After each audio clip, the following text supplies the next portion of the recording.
तो दोस्तों आज हम फिर से आपके लिए लेकर आए देश और दुनिया की सभी ताजा बड़ी खबरें फटाफट एक एक कर विस्तार से आज आपको बताएंगे। तो वीडियो को अंत तक जरूर देखें दोस्तों। वीडियो बनाने में हमें काफी मेहनत लगी है, तो वीडियो को दिल से लाइक कर दे। जी हाँ दोस्तों, पहली खबर आपको हम बताएंगे कि किसानों से मोदी अमित शाह को लगा बड़ा झटका। देश में फिर शुरू हो सकता है किसान आंदोलन। 27 मार्च को हरियाणा में किसानों ने महापंचायत का किया ऐलान।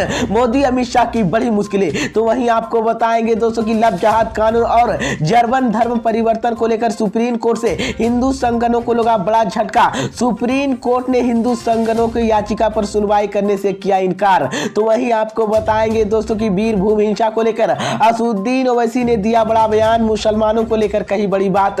तो वहीं आपको बताएंगे दोस्तों की मुख्यमंत्री योगी आदित्यनाथ के शपथ ग्रहण पर अखिलेश यादव ने दिया बड़ा बयान। तो वहीं आपको बताएंगे दोस्तों की किसान नेता राकेश टिकैत ने फिर खोला मांगों का पिटारा। सरकार को दे दी खुली आंदोलन की चेतावनी। मोदी सरकार की बड़ी मुश्किलें। तो दोस्तों सभी खबरों की जानकारी एक एक कर विस्तार से बताएंगे दोस्तों। इससे पहले की एक छोटी सी रिक्वेस्ट करेंगे दोस्तों, क्योंकि यहाँ कोई गोदी मीडिया चैनल नहीं है। यहाँ पर सिर्फ और सिर्फ सच बताया जाता है, सच दिखाया जाता है। अगर आप भी निष्पक्ष पत्रकारिता का सपोर्ट करते हैं, अगर आपको भी लगता है कि देश में होने वाले तमाम चुनाव ईवीएम से ना होकर बैलेट पेपर से होना चाहिए, अगर आप भी इस तरह के मांग करते हैं तो आप इस वीडियो को लाइक करके चैनल को सब्सक्राइब जरूर कर लीजिए और साथ में बेल आइकन भी प्रेस कर लीजिए और वीडियो को ज्यादा से ज्यादा शेयर कीजिए। इसी बीच पर दोस्तों अगली खबर की और तो की मैं आपको बताएंगे कि किसानों से मोदी अमित शाह को लगा बड़ा झटका। देश में फिर शुरू हो सकता है किसान आंदोलन। 27 मार्च को हरियाणा में किसानों ने महापंचायत का किया ऐलान। मोदी अमित शाह की बड़ी मुश्किलें। जी हां दोस्तों, आपको बता दें ये बड़ी खबर सामने निकल कर आई दोस्तों की केंद्र सरकार द्वारा भाखड़ा ब्यास प्रदूषण बोर्ड के लिए अपने अधिकार क्षेत्र के लिए जाने का विरोध में हरियाणा और पंजाब किसानों की नाराजगी है। इसी को लेकर दोनों राज्यों में किसान संगठनों ने 25 मार्च को महौली स्थित के अब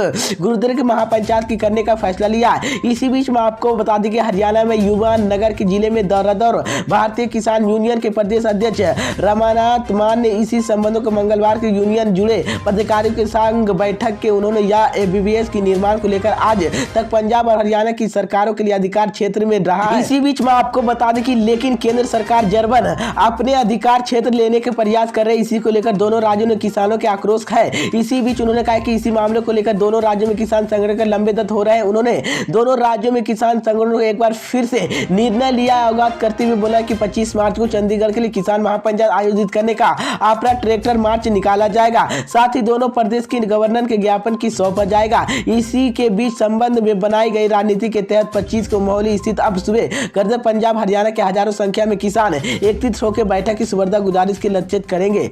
इसी बीच पर दोस्तों अगली खबर की और तो की मैं आपको बताएंगे कि लब जहाद कानून और जर्मन धर्म परिवर्तन को लेकर सुप्रीम कोर्ट से हिंदू संगठनों को लगा बड़ा झटका। सुप्रीम कोर्ट ने हिंदू संगठनों की याचिका पर सुनवाई करने से किया इनकार। जी हां दोस्तों, आपको बता दें ये बड़ी खबर सामने निकल कर आई दोस्तों की सुप्रीम कोर्ट ने शुक्रवार को जर्मन धर्म के मुद्दे पर दाखिल याचिकाओं को लेकर सुनवाई से इनकार कर दिया। यह याचिका मद्रास हाईकोर्ट के एक आदेश के खिलाफ दायर की गई थी। इसमें हिंदू धर्म अन्य धर्मों के महागठबंधन को लेकर सुनवाई की मांग उठाई गई थी। इसी बीच में आपको बता दें कि सुप्रीम कोर्ट ने जस्टिस इंदौर बनर्जी के और जस्टिस एमएस की पीठ याचिका पर सख्त टिप्पणी करते हुए इसी खारिज करने की बात कही है। जजों के बीच कहा है कि इस तरह से याचिकाओं के समाचार के बिगड़ने की भय है। साथ ही याचिका के जानते बाद प्रचार किया है। इसी बीच में आपको बता दें कि याचिका कार्यकर्ता मद्रास हाईकोर्ट के मरदुई की पीठ के पिछले साल मार्च की जनता याचिका को लेकर सुनवाई गए फैसलों को लेकर चुनौती दी है, जिसमें केंद्र और तमिलनाडु के राज्य सहित ईसाई मियासिन नागरिकता और निगरानी के लिए एक वैधता स्थित करने के निर्देश की मांग की थी। इसी बीच में आपको बता दें कि सुप्रीम कोर्ट में हाई कोर्ट के लिए आदेश के खिलाफ दायर याचिका कहा गया था कि पिछले कुछ वर्षों के दौरान कुछ असंतुलित तत्व के लोगों की जर्मन के धर्म कराया जाए, जिसमें से खासतौर पर देखा गया कि हिंदू धर्म लोगों की मतदान के लिए किया जा रहा है। इसी बीच तो ये बड़ी अपडेट आई दोस्तों की मैं आपको बता दें कि सुप्रीम कोर्ट से हिंदू संगठनों को लगा बड़ा झटका। हिंदू संगठनों की याचिका पर सुनवाई करने से सुप्रीम कोर्ट ने इनकार कर दिया है। इसी बीच पर दोस्तों अगली खबर की और तो की मैं आपको बताएंगे कि वीरभूमि हिंसा को लेकर असदुद्दीन ओवैसी ने दिया बड़ा बयान। मुसलमानों को लेकर कही बड़ी बात। जी हां दोस्तों, आपको बता दें ये बड़ी खबर सामने निकल कर आई दोस्तों कि पश्चिम बंगाल के वीरभूम रमा प्राइड की हिंसा को जमकर राजनीति बयानबाजी हो रही है। विपक्ष पार्टियां जहां राज्य की ममता सरकार पर निशाना साध रही है, तो सीतापुर जल तृणमूल कांग्रेस के लिए अपना बचाव करने में जुटी है। इसी बीच एएमआईएम के प्रमुख असदुद्दीन ओवैसी ने भी इसी घटना पर बयान दिया है। उन्होंने कहा कि जो वहां पर वीरभूम में हुआ बताता है कि राजनीतिक पार्टियां उस राज्य में मुसलमानों के नाम पर वोट डालती लेती है, लेकिन उन्होंने इस इच्छा और कलम देती है बल्कि उनके हाथों में बम थमा देती है। जो वीरभूमि हिंसा पर हुआ उसका कड़ी निंदा करते हुए ओवैसी ने कहा कि राज्य सरकार हिंसा को रोकने में नाकाम रही।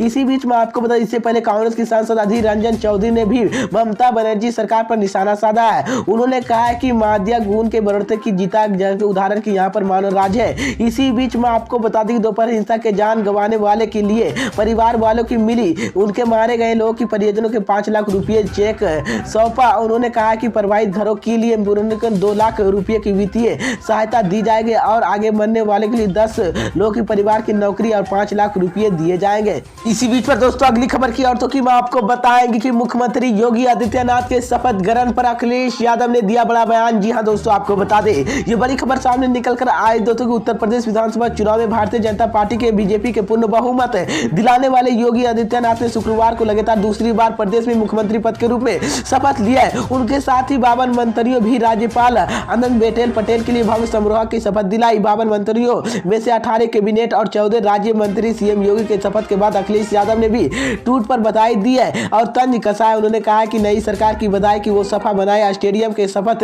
ले रही है। शपथ सिर्फ सरकार बनाने की नहीं, जनता की सच्चाई सेवा की भी लेनी चाहिए। इसी बीच में आपको बता दें सूत्रों के मुताबिक योगी आदित्यनाथ ने गुरुवार को फोन पर अखिलेश यादव के शपथ ग्रहण समारोह के आने के न्योता दिया है। हालांकि आज के समारोह के अखिलेश यादव नहीं पहुंचे। सपा प्रमुख ने 21 मार्च के शपथ ग्रहण समारोह में जाने के सवाल पर मुझे कहा था। इसी बीच में आपको बता दें कि साक्षर रक्षा मंत्री राजनाथ सिंह, बीजेपी के अध्यक्ष जयप्रकाश जप्पू नड्डा समेत तमाम केंद्रीय मंत्री और राज्य मुख्यमंत्री योगी और कैबिनेट मंत्री के शपथ ग्रहण समारोह में शामिल थे।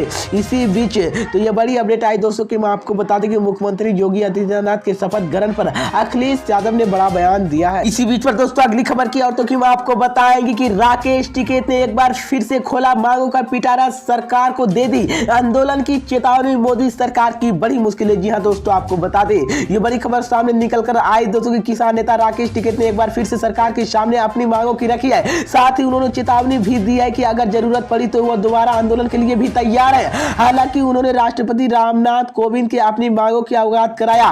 बीते साल खत्म आंदोलन के दौरान राकेश टिकैत ने बड़े किसान नेता के रूप में समान आए थे। सरकार के नवंबर 2021 में तीनों कृषि कानून को वापस लेने का ऐलान कर दिया था। वहीं मैं आपको बता दें कि शुक्रवार को मोहली टिकैत ने करीबी 50 फार्म यूनियन और सामाजिक संगठनों को संबोधित किया। उन्होंने कहा कि किसानों की संघर्ष खत्म नहीं हुआ। अगर केंद्र लगता है कि संयुक्त किसान मोर्चा की बट गया है तो वो गलत है। उन्होंने कहा है दोबारा आंदोलन करने के लिए भी मैं तैयार हूँ। किसानों ने बीबीएमपी के लिए पंजाब हरियाणा सदस्यों और अस्थायी प्रतिनिधि खत्म करने के लिए फैसला वापस लेने की भी मांग की है। इसके अलावा पंजाब स्कूल शिक्षा बोर्ड और सम्मेलन की किताबों के लिए इतिहास तोड़ने मोड़ने के लिए वाले खिलाफ कार्रवाई की लखीमपुर खीरी हिंसा मामले केंद्रीय मंत्री अजय मिश्रा के खिलाफ कार्रवाई और आशीष मिश्रा उनके सहयोगी सजा देने की मांग की है। इसके अलावा किसान नेता राकेश टिकैत ने कदोई और रिवाई की समर्थन कमेटी की सिफारिश आधार पर भी फसलों न्यूनतम समर्थन मूल्य तय करने के लिए कानून और एमएसपी के तहत सभी फसलों खरीदी की गारंटी की मांग कर रहे हैं। राकेश टिकैत ने डॉक्टर धर्म और पालन नीतियों के पद सदस्य मंत्रिमंडल के राज्यपाल के बने लाजपुर दी है। इसी बीच तो ये बड़ी अपडेट आई दोस्तों की मैं आपको बता दें किसान नेता राकेश टिकैत ने एक बार फिर से सरकार को खुली धमकी दे दी और कहा कि एक बार फिर से देश में बड़ा आंदोलन हो सकता है, जिसके बाद मोदी सरकार की मुश्किलें बढ़ गई है।